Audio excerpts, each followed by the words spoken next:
Right, welcome back, guys. You might see what my hands are doing here. I've got a pole in my hand. What are we going to do today? I got a pole. That sounds so wrong. It's so right. Right, so what we're going to do is a little ab workout for you today using a pole or a bar. So broomstick, cheeky mop. Anything that hasn't got, it sounds really wrong, but anything that hasn't got too much weight, because some of the exercises will put a lot of pressure on your back if you're using weight. So just remember, broom, mop, or an empty barbell, which this weighs about half a kilo. Yeah, don't go try and use one of the 20 kilo Olympic bars. Yeah, because you're going to end up with a broken back. It's going to struggle. Yeah. You're going to struggle. So get nice and warm, and we're going to blitz your abs and, well, basically your core today. So enjoy. One set each. What am I waiting for? I don't know what you're waiting. Just not going anywhere. Yeah, he's just doing it while he's smiling. So 15 to 20 reps on every exercise, and yeah, enjoy. Let the games begin. Right, what we're going to do first, just trunk twists. Obviously when we're doing a lot of crunches and stuff like that, we're always shortening our muscles or squeezing together. What we do, just stretch them out a bit. Nice long lean obliques, alright? So we're going to work down the sides here. Simple case, arms nice and spread, soften your knees, and just twist around.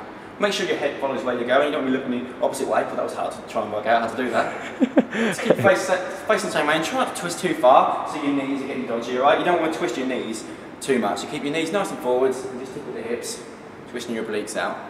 It feels quite nice actually, I feel sleepy. Well, it isn't exactly a burn, is it? No, but it feels nice. I'm sure it does. Why don't you move on to the next one and stop moaning? I always get the V-sits. Always get the V-sits because my hamstrings are like spaghetti. They're absolutely ridiculous. Yeah, I can like, yeah, they're loose. Right, so what we're going to do, V-sits. If you've got tight hamstrings and you can't do V-sits, literally just bring your knees up. What you want to try and do is keep nice long legs, arms out nice and far. Right, come on, shoulders on the floor, just like that. Oh, there you go, they're engaged now, I'm shaking. Right, so what you got to do is bring your legs up and the bar up and bring them together, alright? It's going to work what is your six-pack, your rectus abdominis, and a little bit your hip flexors as well. If you've got quite tight hip flexors and you're a little bit lordotic, don't let your legs go down so far, leave them slightly higher. A little bit of a twist going on here. What's happened? There we go, back in the game. I can't believe how ridiculously loose your hamstrings are. It's just wrong on every level. Right, so do that for 15. Right, last one. Right, this little cheeky number is one Leon thought off the top of his head. It's quite good actually. Right, so what we do, take hip width, maybe slightly wide on my legs, alright? Hit the bar about where my ankles are. What I'm going to do, lean myself back, keep my shoulders on the floor. I'm just going to paddle my legs up and down, alright? Trying not to let the bar hit the floor. Look at the stressed face. He's concentrating so hard. So your core is engaged all the time. So you're going to feel this a little bit in your lower back. You're going to feel it on your rectus abdominis, so your abs. And you're also going to feel a little bit in your transverse as well, because you're doing a hold. Yes, and he is keeping his shoulders up, which helps take the pressure off the lower back. Yeah, it hurts a lot. And if you find it really hard, take the legs a little bit higher. But then you're really going to struggle to keep the bar there. It makes it hard, I tell you. Oh. All good? So, you want to go 15 paddles. Let's say each leg down 15 times. So it's 13 times. So 1, 2, 2, 3, 3, just like that. And there's the first set. Leon Buston's turn. See you right. Right, so John has retreated behind the camera as always. So yeah, set number 2, you still need your bar. Nice and easy, 15 reps on each one. What you can do, obviously because we just like to get both of us having a go in front of the camera and all the rest of it, but you can do this, all 6 of these exercises back to back if you so wish, and we'd like to see you do it, which would be pretty cool because you get some really ripped abs. But anyway, so the next 3 I'm going to do, 1 returning, just because it is good with the bar. We've done a shoulder width, normal sit-up raise. We're going to take it wide. So first exercise. Just lifting up, always keeping the shoulders off the floor so your abs are switched on, and if you want to make it a little bit harder, just slightly elevate the heels because it takes the hip flexors out of the work and means you've got to work a little bit harder, so you're not going to be able to get as high. You want to make sure that you're not bringing the bar forwards because it's not a shoulder workout, and you're not taking it back because you'll start to arc your lower back. I'm getting some David Attenborough angles here. You are like proper. And here we see the personal trainer in his Here we see the common ape.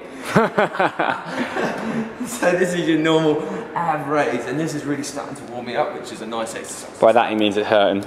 Done. Right, I'll see you soon. That's an elegant angle I've got there, mate. Lovely.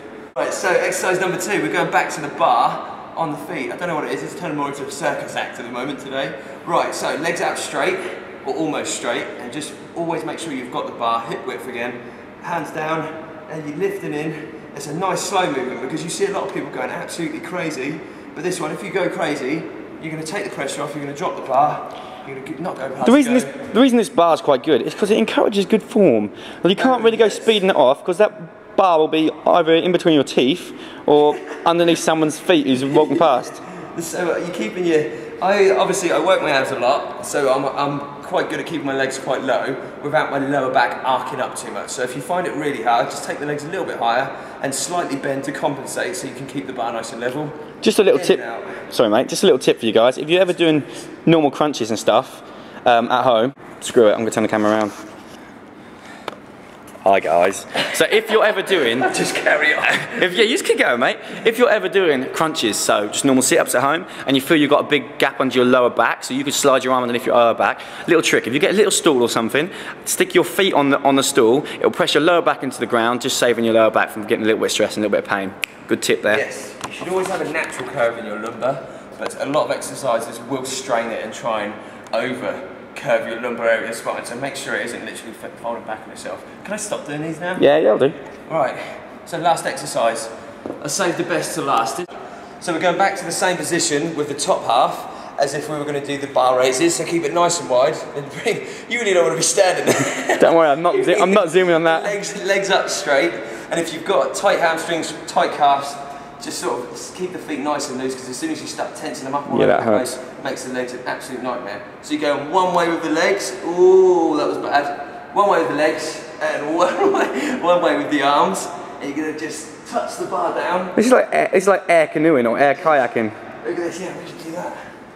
But don't hold the bar on the floor and keep going with the legs. So it's just a natural corkscrew, just working through those obliques, touch and push straight back. Poor old Oblique's getting bullied today, aren't they? Oh, indeed.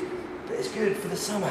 So keeping the shoulders up Next all year. the time, everything switched on, and as you can see, I have the world's tightest hamstrings, so they're really bent, and just keep the heels nice and high. And that is corkscrews, and that really sucks. So, we've done 6 exercises working your core. Get you nice and ripped for the summer, so get them in, get some good cardio in to get that body fat off, just so you got some and really nice 6-pack, really good obliques, and nice paneling as they call it down the sides, and yeah, give it a whirl. Just make sure, kind of reiterate enough. Don't have a lot of weight. This doesn't weigh hardly anything. It's all about a balance game. Take it nice and slow, work hard, and how many people's mums and dads are going to come home to find the curtain poles off the walls? The curtains on the floor. So if we're sorry parents, or sorry other halves, or whatever you may be, don't go stealing curtain poles and stuff, or scaffold poles. Well, if you do, make sure you can put them back up before they come home from work. Yeah, if you do, put them back up the right way. Anyway, so, bar workout, simple as that. Done. So thanks for watching guys. If you haven't, please subscribe, and we will be back with another workout, working the core, working that, and we'll see you soon. Thanks for watching guys. Okay, bye-bye.